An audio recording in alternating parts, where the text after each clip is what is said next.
Mesdames et messieurs, le 13 juin prochain, nous allons voter sur la loi Covid-19.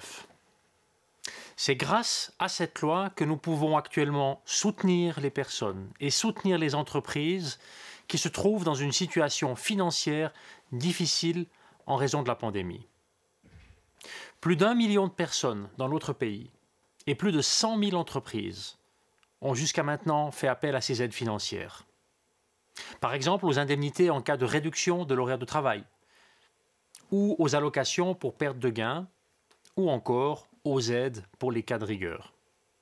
Sans oublier, bien sûr, le soutien apporté à la culture, au sport et aux médias.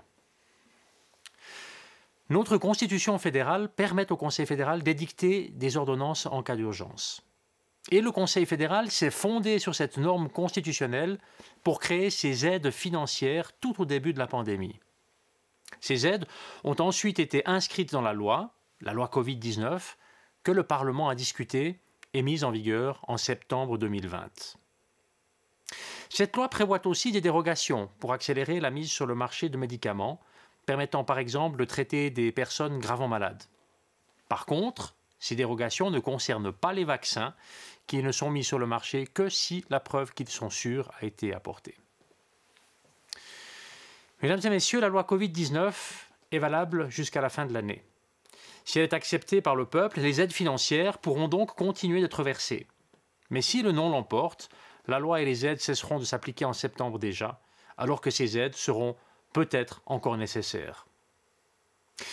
Il faut ici rappeler clairement que cette votation ne porte pas sur les mesures prises pour lutter contre la propagation du virus, comme l'interdiction d'organiser des manifestations ou la fermeture des restaurants.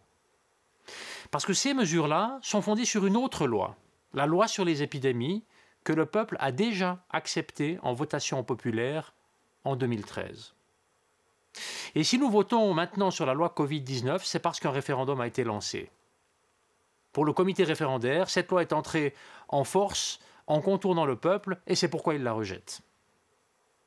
Cette loi Covid-19 permet pourtant justement de soutenir les personnes qui sont confrontées à une situation d'urgence alors qu'elles n'en sont pas responsables. Et grâce aux aides financières, la loi permet aussi de garantir des places de travail et d'empêcher des faillites. Pour toutes ces raisons, le Conseil fédéral et le Parlement vous recommandent de voter oui à la loi Covid-19.